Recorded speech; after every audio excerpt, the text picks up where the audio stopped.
നമസ്തേ. നിത്യേന ആത്മഹത്യകൾ സംഭവിക്കുന്ന കേരളത്തിൽ മോട്ടിവേഷൻ സ്പീച്ചിന്, ഉത്തേജക സന്ദേശങ്ങൾക്ക് വലിയ പ്രാധാന്യമുണ്ട്. ആളുകൾ ഒരു ആത്മഹത്യ റിപ്പോർട്ട് ചെയ്യുമ്പോൾ അതിൻ്റെ കൂടെ ആത്മഹത്യ ഒന്നിനും പരിഹാരമല്ല എന്നൊരു വാക്യം കൂടെ അടിച്ചു ചേർക്കാറുണ്ട്. നമുക്ക് ഇന്ന് അതുപോലെയുള്ള ഒരു ഉത്തേജക വാക്യം നമുക്കിന്ന് കേൾക്കാം. ന ആത്മാനം അവമന്യേത പൂർവാഭിരസമൃദ്ധിഭിഃ ആമൃത്യോ ശ്രിയമന്വിച്ഛേത് നൈനാം മന്യേത ദുർലഭാം. ന ആത്മാനം അവമന്യേത, തന്നെ അവമതിക്കരുത്, അപമാനിക്കരുത്. എന്തിന്? പൂർവാഭിരസമൃദ്ധിഭിഃ, പണ്ട്, അതായത് മുൻപ് ചെയ്ത കർമ്മങ്ങൾ ഫലം തന്നില്ല എന്നതുകൊണ്ട് അതിൻ്റെ പേരിൽ നമ്മൾ സ്വയം അപമാനിക്കാൻ പാടില്ല. മുൻപ് ചെയ്തത് പരാജയമായിപ്പോയി കാണും, പക്ഷെ അതിൻ്റെ കൂടെ അയ്യോ ഞാൻ തോറ്റുപോയി, ഇനി എനിക്ക് രക്ഷയില്ല, ഇനി ഞാൻ ഒന്നിനും തയ്യാറല്ല എന്ന് പറഞ്ഞ് ജീവിതം തന്നെ അവസാനിപ്പിക്കുന്ന ആൾക്കാരുടെ കാലമാണിത്. അങ്ങനെ ചെയ്യരുത്. കാരണം എന്താണ്? ആമൃത്യോ ശ്രിയമന്വിച്ഛേത്, അതായത് മരണം വരെ വിജയത്തിനായിട്ട് പ്രവർത്തിക്കണം. നൈനാം മന്യേത ദുർലഭം, അത് കിട്ടത്തില്ലെന്ന് വിചാരിക്കരുത്. ജയം ഒരിക്കലും നിങ്ങളെ അനുഗ്രഹിക്കത്തില്ലെന്ന് വിചാരിക്കരുത്. മരണം വരെ അതിനുവേണ്ടി ശ്രമിക്കണം. പിന്മാറരുതെന്നർത്ഥം. അതായത് ഒരു പരാജയം, ഒന്നോ കൂടുതലോ പരാജയം ഉണ്ടെന്ന് കരുതി ഒന്നിൽ നിന്നും പിന്മാറാനും പാടില്ല.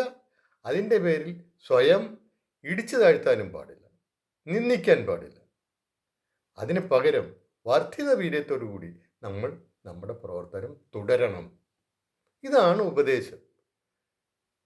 അങ്ങനെ നമുക്ക് ഇതൊന്നും കിട്ടത്തില്ല എന്നുള്ള ഒരു വിചാരമേ പാടില്ല. അതാണ് നൈനാം മന്യേത ദുർലഭാം, ഇത് കിട്ടത്തില്ലെന്നുള്ള ചിന്തയെ പാടില്ല എന്നാണ് ഈ ശ്ലോകത്തിൽ പറയുന്നത്. ഇത് ആരുടെ ശ്ലോകമാണെന്ന് അറിയണ്ടേ? മനു.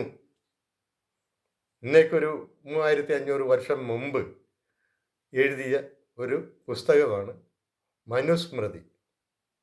ആ സ്മൃതിയിൽ പറയുന്ന കാര്യമാണ് ഇത്. ഇതുപോലൊരു ഉപദേശം അന്ന് നൽകണമെങ്കിൽ അന്നത്തെ ഒരു സംസ്കാരത്തിൻ്റെ ലെവൽ എന്തായിരിക്കണം? ഇങ്ങനൊരു ചിന്ത ഒരാളുടെ മനസ്സിൽ വരണമെന്നുണ്ടെങ്കിൽ അന്ന് എത്രത്തോളം പരിഷ്കൃതമായിട്ടുള്ള ഒരു സമൂഹമാണ് ഭാരതത്തിൽ ജീവിച്ചിരുന്നതെന്ന് അത് തെളിയിക്കുന്നു.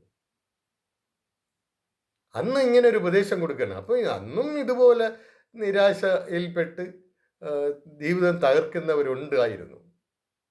അപ്പം അന്ന് ഇതുപോലുള്ള ജീവിത സമരങ്ങളുണ്ടായിരുന്നു, ജീവിത വ്യാപാരങ്ങൾ ഇതുപോലെ ധാരാളം ഉണ്ടായിരുന്നു.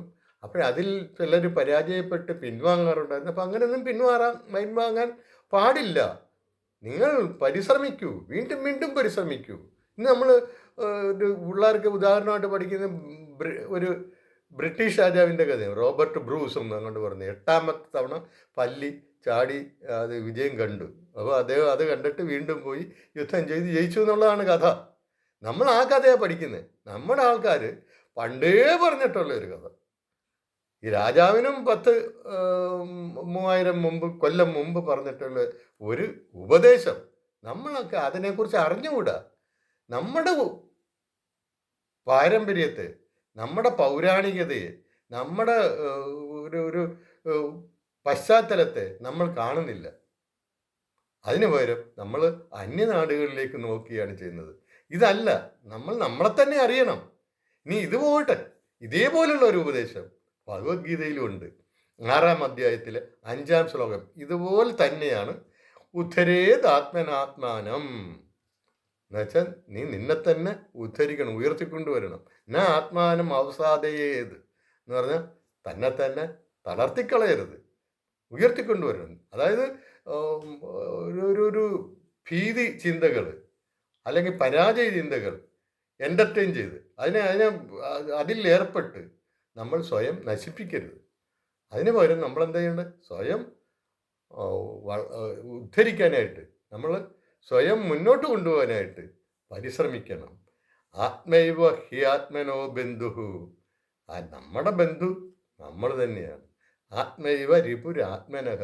നമ്മുടെ ശത്രുവും നമ്മൾ തന്നെയാണ്.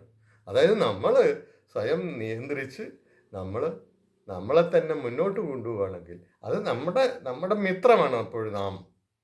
അല്ലെങ്കിലോ നമ്മളെ കൈവിടുകയാണെങ്കിലോ നമ്മുടെ ശത്രുവാണ് നാം. ഇതാണ് ഭഗവത്ഗീത പറയുന്ന 6-5 ശ്ലോകത്തിൽ, 6-ാം അധ്യായത്തിൽ 5-ാം ശ്ലോകം. അതുപോലെ മനു അതിനേക്കാൾ മുൻപ് 1000 കൊല്ലം മുമ്പ് മനു പറഞ്ഞതാണിത്. അതിൽ നിന്നൊക്കെ സ്വീകരിച്ചതായിരിക്കാം ഗീതയിലെ ഈ വാക്യം, ഈ ശ്ലോകം. മനുവിൻ്റെ 137-ാം ശ്ലോകത്തിൽ, 4-ാം അധ്യായത്തിൽ 137-ാം ശ്ലോകത്തിലാണ് മനു ഇങ്ങനെ പറഞ്ഞിട്ടുള്ളത്. അപ്പോൾ ഈ മണ്ണെണ്ണയും തീപ്പെട്ടിക്കോലുമായിട്ട് ഇത് കത്തിക്കാൻ നടക്കുന്ന ആളുകൾ അതിനു മുമ്പ് ഇതൊന്ന് കേൾക്കണം.